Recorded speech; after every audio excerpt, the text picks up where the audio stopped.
Taylen Green and Garrett Nussmeier will go head-to-head at the Senior Bowl to determine who will walk out as QB1.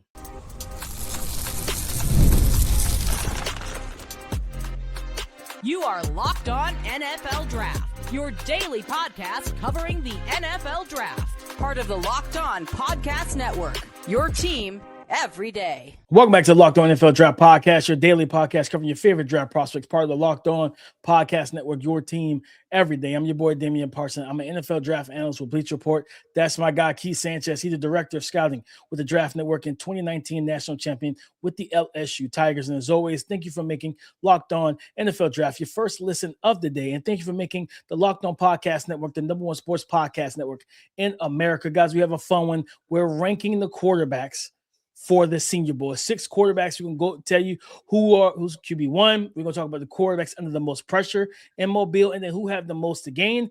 And then as we get ready to close the show, we'll drop the actual rankings of the 6 quarterbacks. But Keith, who is your quarterback one? Who's your top quarterback right now heading into the Senior Bowl next week? Yeah, I think it's Garrett. Mine is Garrett Nussmeier. I believe that for the totality, it should be Garrett Nussmeier. You're talking about a guy that has showcased to have the most talent, right? When we're talking about arm talent, you're talking about arm strength. I think this guy is a very talented football player. And this may be a situation where previous to this season, not sure if he was even going to attend the Senior Bowl, right? Like it's just a kind of like series of unfortunate events that led to this situation. But I think it's an evaluation for him that's very important, right? And I say it and I'm saying it again, right? Jaxson Dart, Tyler Shough, and we've seen plenty other quarterbacks use the Senior Bowl to catapult themselves back into a conversation. So for Garrett Nussmeier, I think he's the most talented quarterback. I think it's for him to walk into this situation, into this scene, and show that he is head and shoulders above everybody else. Because when you look at almost, how do you put it, like career accomplishments or heights, right? Like Diego Pavia has never reached he could potentially be the best quarterback in the class, right? Sawyer Robertson hasn't reached that. Taylen Green hasn't reached that. Garrett Nussmeier last year, right, was some people were saying was the best quarterback in that draft class. So I think it's Garrett Nussmeier walking into the Senior Bowl. Yeah, the people who said that last year were wrong too. Wrong then, Keith. With Cam Ward and Shador there last year, like he played well the first half of the season. Then I don't know which one's the bad one. Dr. Jekyll, Mr. Hyde. Whichever one's the bad one, that's the one that showed up after. What was it? Going in like deeper. It was after the SEC. I think it was after the South Carolina game. A couple games after that, and he just kind of didn't play the same. And we never saw that for early season Garrett Nussmeier. So I get what you're saying. I think for me QB1, I'm going like it's based off of what I've seen this year. I'll go with Taylen Green. Taylen Green had a better year than neither one of them were consistent. Trust me when I tell you. Taylen was streaky, especially from an accuracy standpoint. But watching both of those guys on film, Nuss played worse than Taylen. And when you said something that you said that Nuss will be the most talented quarterback. I think Taylen has a better arm. I mean, of course, he's going to be the better athlete. You know what I mean? He's going to check the boxes physically. 6'6", 240. Do you think he's as accurate, though? Like that would be the part for me. I just pure throw of the football, the accuracy part. Yeah. Yeah, he's definitely streaky. And a lot of it's due to is it correctable? Yes. He's got to get with a good QB coach and iron out his lower body. It reminds me a lot of Lamar coming out when Lamar was so narrow base in the pocket, his heel clicky, things like that. Lamar's fixed a lot of that since being in the NFL for so long now. But that's what Taylen has to work on. He's got some lower body issues with his mechanics. If he can iron that out, his accuracy will be able to I don't want to say flatline because that sounds so bad. But instead of the peaks and valleys, it'll be more straight line where it's like, okay, we know what to expect from you game in and game out accuracy standpoint. I think Nuss is a more accurate passer. Nuss is the physical box is Nuss. I think he's going to have a hard time checking. Like, cause he's probably gonna be 6 foot. I don't think he's 6'1". That's like seeing him in person. I was like, this is a kind of a shorter, smaller quarterback. And I said, I think when we talked about him last week, I think for me with Nuss, I was like, I want to give him the core entry and say that was the reason why. His arm strength was so unimpressive to me in person.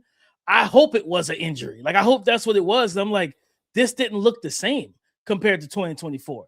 So, Mhm. like for me, with him being healthy, being able to rest these past 2 months, almost going, like you said, next week be 3 months since he was benched, like, or whatever that situation that happened with him and Van Buren or whoever at LSU. I hope to see 2024, that early season 2024 version of Nussmeier, where he's ripping throws, the accuracy is there. It's just, yeah, I need to see some of those things return because the way he played this year, not just in person, but just on film, different things like that. Like he did not play well in 2024. And it's hard to, like, that's something I can't like look past because it's like it's hard. Like this most recent season you put out there and you didn't perform well. So I think for me, QB1 is Taylen. He has the most physical talent and skill set. And this isn't like I said, he's got to work on the accuracy stuff.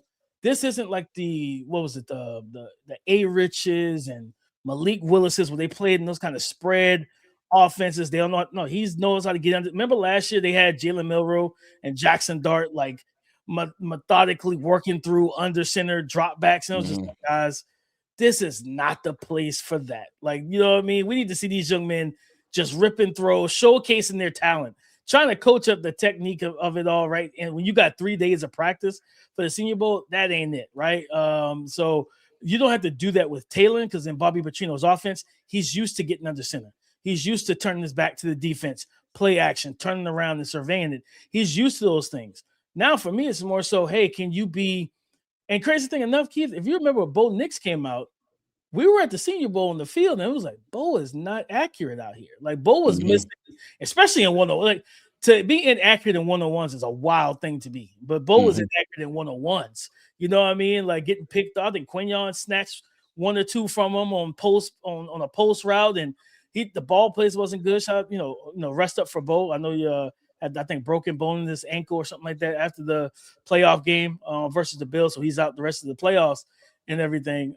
So heal up for Bo Nix. But I think does Taylor have to go out there and be supremely accurate? No. He just got to be consistent. If he can be consistent, I think he's going to help himself out a lot. Yeah, so I want to ask this, DP, because you have Taylen Green at QB1. Would you, if entering the draft, right, and obviously this is pre-Senior Bowl evaluations, you would take Taylen Green before you would take Garrett Nussmeier? Yeah, because I Okay. have both of them as a late day two grades. Anyway, they're kind of close in grades. I have Taylen over Nuss right now, and I think the big thing was for the biggest thing would be if I'm drafting you in that realm, I'm drafting somebody that I can develop, somebody that has that that I look at. I don't have to question the physical tool. I question the physical tools of Nussmeier, right? Mhm. Like he did showcase that he was a little bit more mobile this year, but like when pressure gets back there, we saw that time and time again with Arkansas. Taylen Green was a difference maker. You know what I mean? And he, like I said, he flashes accuracy and layering the football and things like that. It's just we got to get you mechanically sound so you can be consistent throwing the football. You're right. Nussmeier is a more natural, fluid passer of the ball, but that in itself, I need to see more than just that because I know you have that in your bag. I need to see, can you make some of these tighter window throws consistently?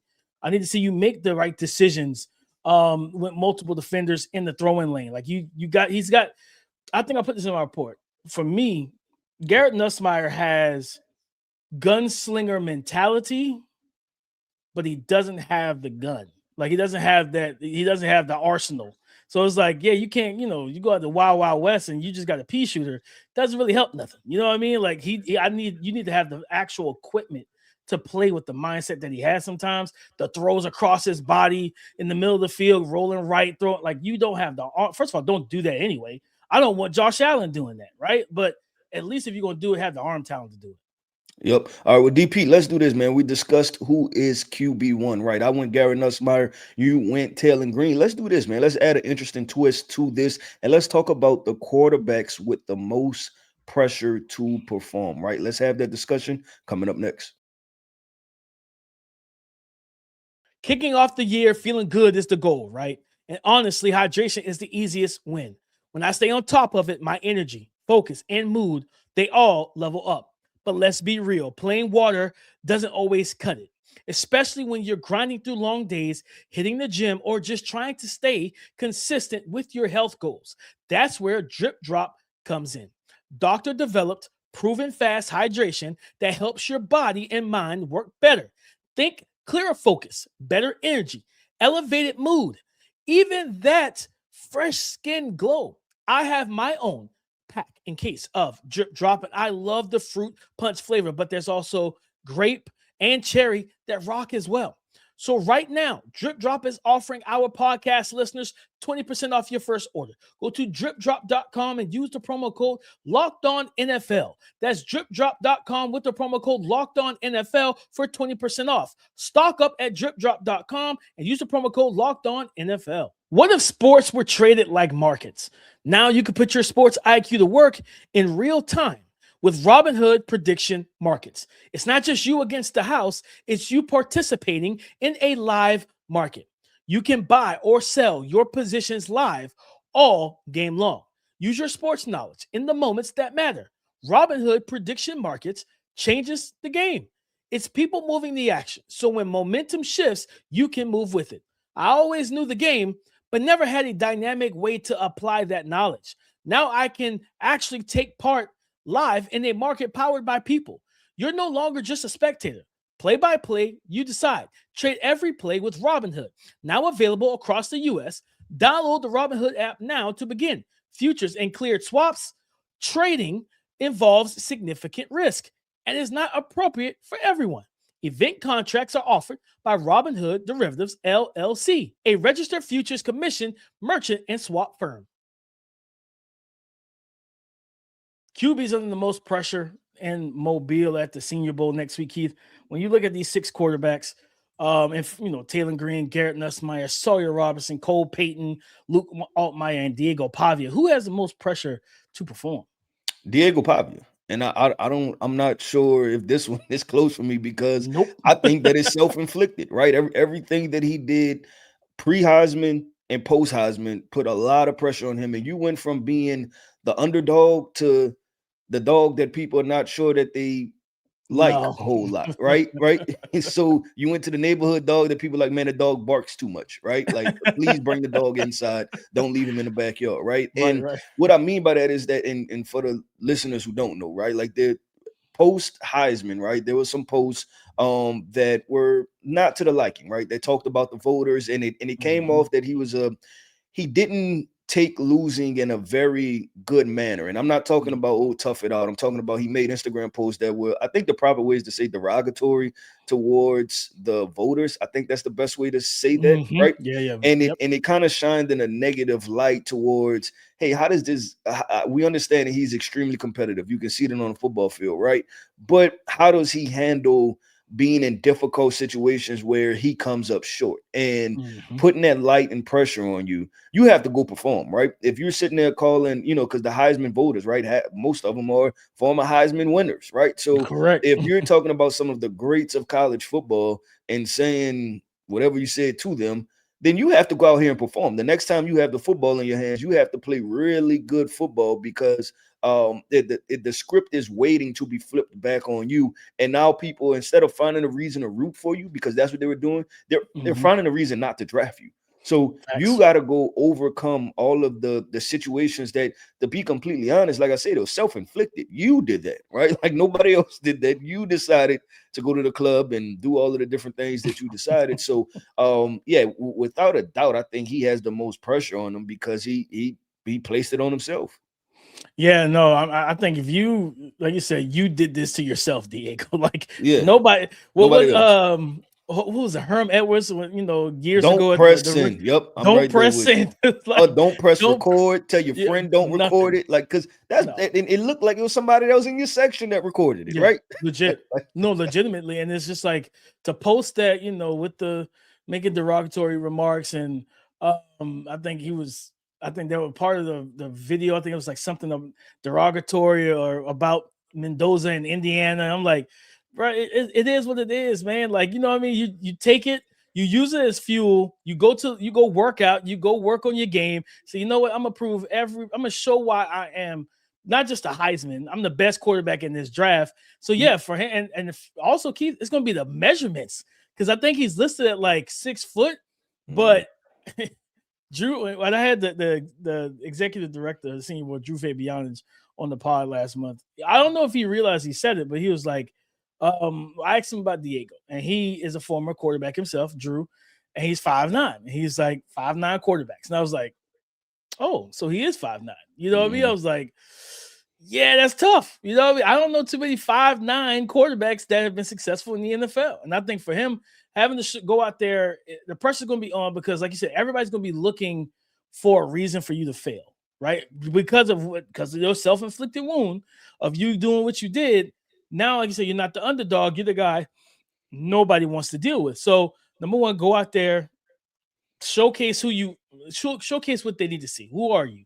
Right? Answer that question. Are you the guy that galvanized Vanderbilt and helped rebuild, not even just rebuild, but help build up that program? If it wasn't for Diego Pavia and how he played, and they don't get I think the number one quarterback in the class, in the recruiting class, I think they have the number one quarterback coming to Vanderbilt.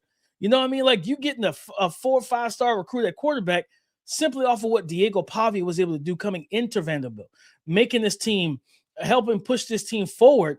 And is that the guy is that the real Diego Pavia, or is it the guy in the section popping bottles, saying crazy things and posting it on social media? Because that's the one. Like, once you figure out which one you are, that's how the NFL draft is going to view you. That's how these scouts and these GMs are going to view you. And I promise you, they don't want the guys to be in the section popping bottles, tweeting out stupid stuff, posting stupid things on Instagram. Nobody wants that headache, man. So, and then at the end of the day, if you're going to be a headache, you better be supremely talented. You better check all these boxes if you're going to be a headache. You're not going to check those boxes. If you're 5'9", you're already playing behind the 8 ball because of what you did on social media. Now you 5'9". Okay, that's further behind the 8 ball, right? Like, now we got to see, okay, what physical tools do you have? Like, how good of an athlete are you? I think for him, Keith, because of the height, showcase that you can find throwing lanes and attack the short and intermediate. Because one thing I've always known is watching shorter quarterbacks, they love to throw down the field. They love to throw down. It's easier to throw down the field than it is to throw in the short to intermediate. Russ was like that. Kyler was like that. It's been numerous of guys coming to the league, and it's like they can't really see over the line as much. So instead of being able to find the pockets, they like to throw the go ball. They throw the long ball because it's a lot easier. So it's going to be a lot for him, in my opinion, to have to overcome to help himself. I think Sawyer Robertson's under a lot of pressure. You know what I mean? Because he's going to come in 6'4", 220, coming out the air raid system at Baylor, productive quarterback. And this is a guy that, Baylor offense was good, not great. O-line was not good for the most part. So you're behind a bad offensive line.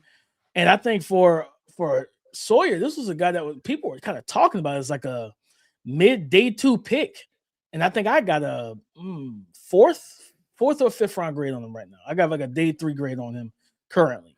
I need to see him anticipate throwing lanes better, play on time and on schedule more consistently, and everything. I want to see him use his.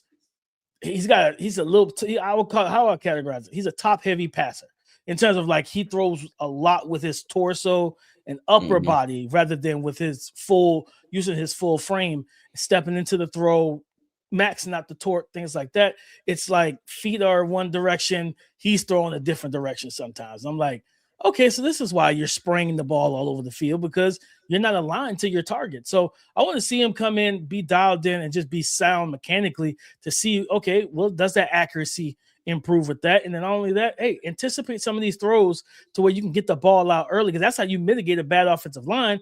If the window is there, hey, anticipate it, get it out your hand, and let your receivers go make plays.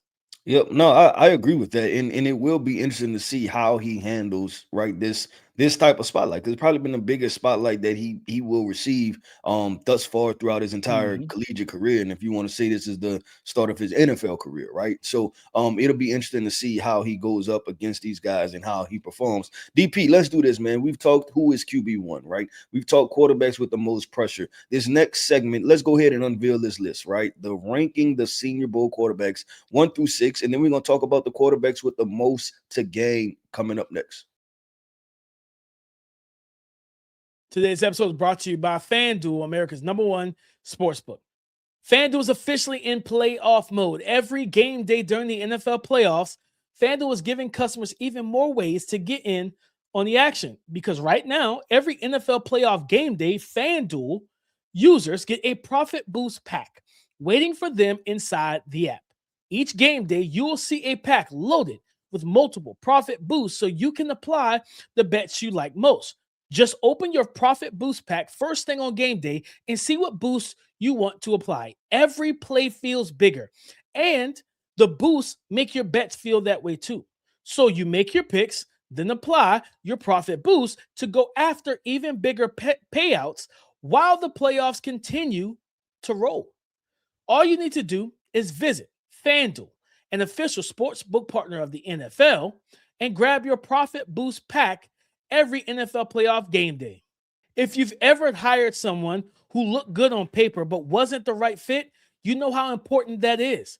When you want candidates who truly match what you're looking for, trust Indeed sponsored jobs. Hiring Indeed is all you need. Stop struggling to get your job post seen on other sites. Indeed sponsored jobs put your post at the top of the page and help you reach the right candidates faster. According to Indeed data, sponsored jobs posted directly on Indeed are 90% more likely to report a hire than non-sponsored jobs. Spend more time interviewing candidates who check all your boxes with less stress, less time, and more results using Indeed sponsored jobs. Listeners of this show get a $75 sponsored job credit to help give your job the premium placement it deserves at Indeed.com/LockedOnNFL. Just go to Indeed.com/LockedOnNFL right now and support the show by saying you heard about Indeed on this podcast. Terms and conditions apply. Hiring. Do it the right way with Indeed. Thank you for making Locked On NFL Draft your first listen today and every day. Shout out for being our everydayers. We're going to go through our Senior Bowl quarterback rankings 1 through 6. Keith, let's get it started. Yep. Okay, we already unveiled, right? I had him at QB1, the Nuss Bus, Garrett Nussmeier. Number 2, Mr. Self-Inflicted himself. I'm going to go with Diego Pavia. Number 3, I'm going to go with Sawyer Robertson, 6'4", 220 pocket passer. Then number 4, Taylen Green, right? Quarterback from Arkansas. Number 5, Luke Altmaier, quarterback from Illinois. Number 6, I'm going to go Payton, quarterback from North Dakota State. DP, what's your rankings? All right, number 1, you guys already heard Taylen Green. Really like the tools. Want to see him play well. Out of Arkansas, I got Garrett Nussmeier as QB2. I have Sawyer Robertson as quarterback 3 for me. Got to talk about just in a minute. Payton from North Dakota State, I have him at QB4. Got Luke Altmaier at QB5, and I have Diego Pavia at QB6. Keith, when you think about quarterbacks with the most to gain. Yeah, I'm gonna do this real quick. Quick reactions. You seem to be out on Diego Pavia. He's at QB6. And then we're gonna get into. I want to discuss real quick the quarterbacks with the most to gain. DP. I think how you feel about Taylen Green as QB1 is how I project to feel about Taylen Green after the Senior Bowl. Right? Gotcha. Is that I hope to see him post Senior Bowl and tell you hey, all of these physical tools are there, right? And if somebody could just grab him and be able to mold them, they can potentially have a franchise quarterback. He's talking about being 6'5", 6'6", probably run somewhere in the 4.5 range. He has a big arm, right? The one thing to hiccup, and we talked about a little bit in the first segment, I just want to see the consistent accuracy, right? And when I say the accuracy, I'm not asking you to drive 20-yard comebacks and nail it on a dime, right? I just want to be able to see you consistently. If we're running RPO, don't throw it to the other team.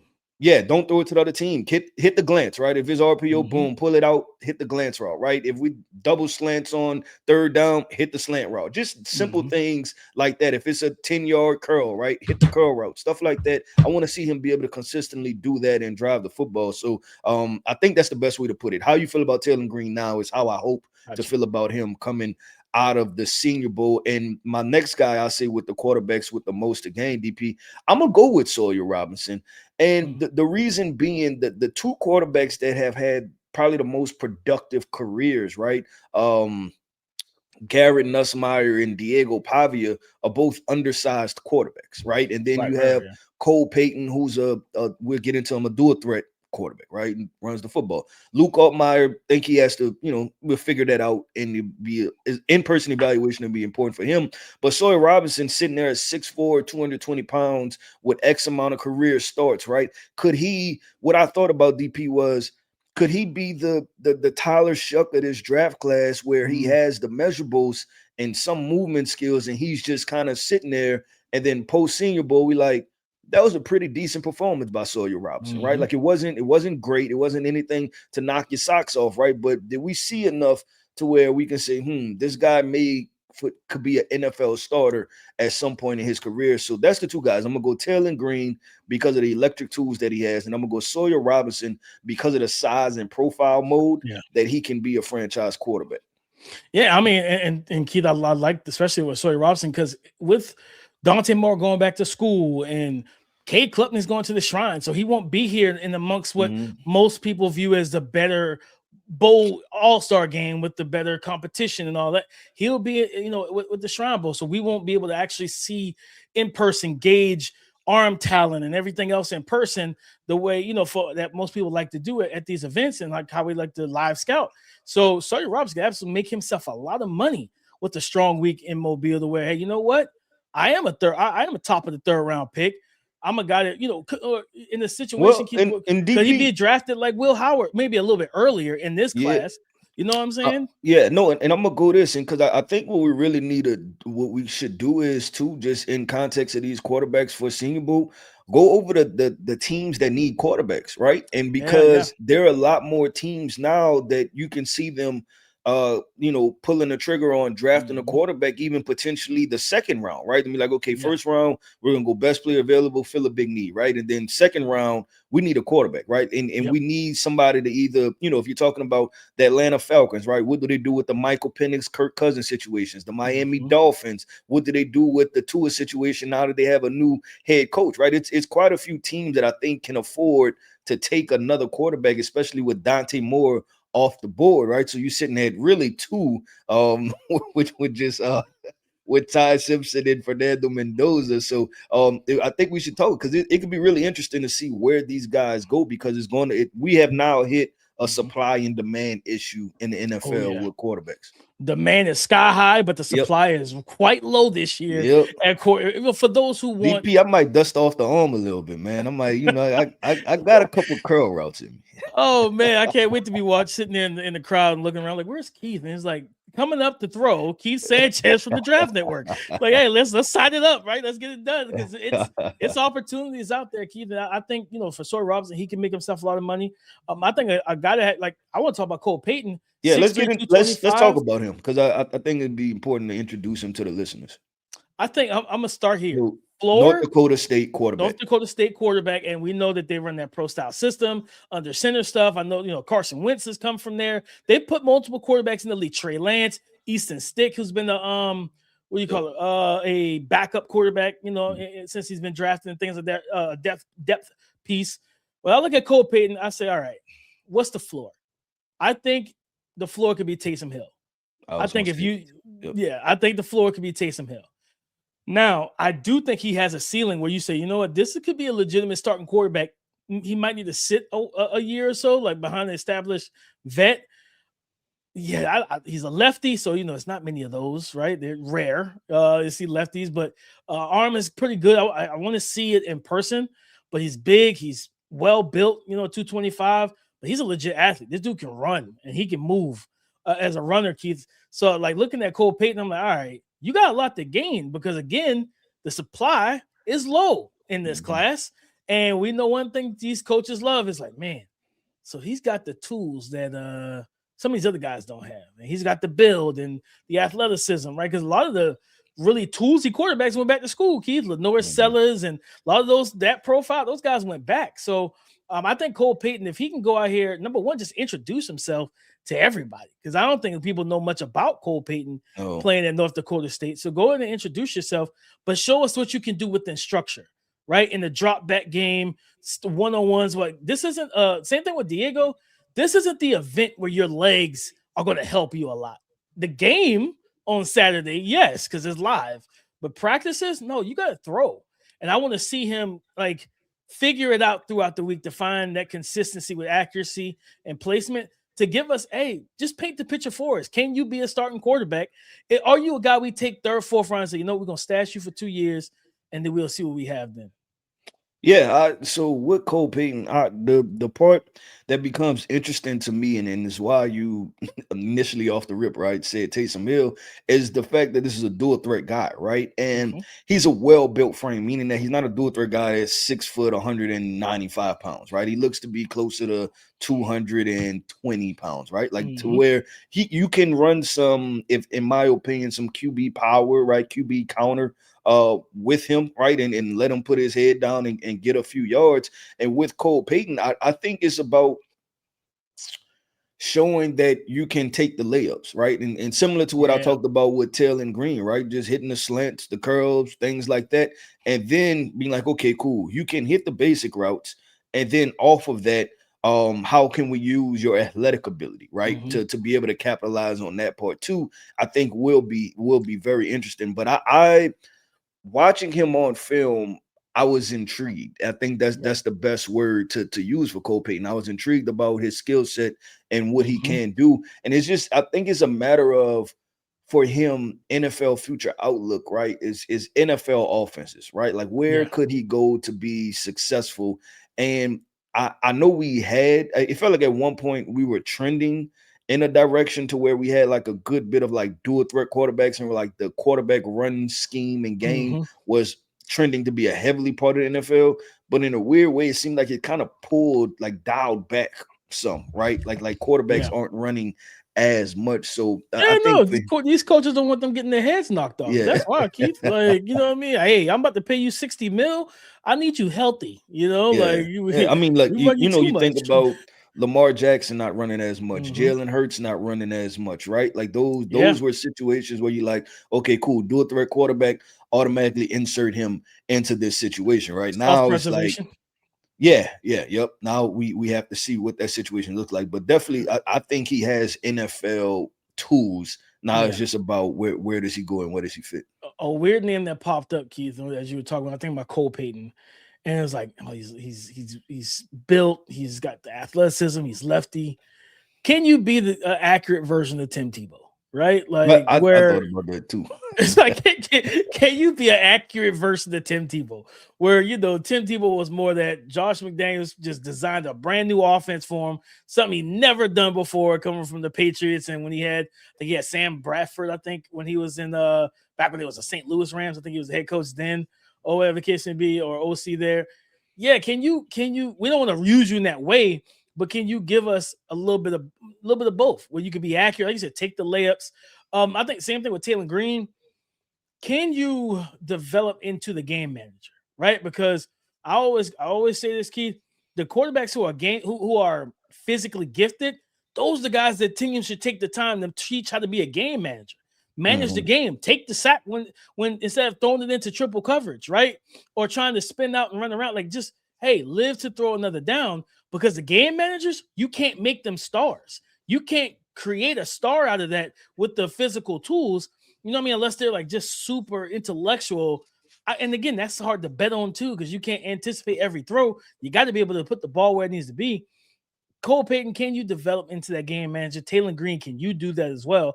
Because I think if you can do that, you can create yourself a long career as a starter, because you have the game-changing athleticism and physical tools. Yep, I agree with DP. That wraps up another episode, man, of the Locked On NFL Draft Podcast. I want to end this podcast off by saying shout out to our everydayers. Thank you for tapping in with us each and every single day. I am Keith Sanchez. You can find me on X at The Talent Code. That right there is my guy, my co-host, Mr. Damian Parson. You can find him on X at DP_NFL. And like we like to say, man, y'all come talk to us because we like to talk back.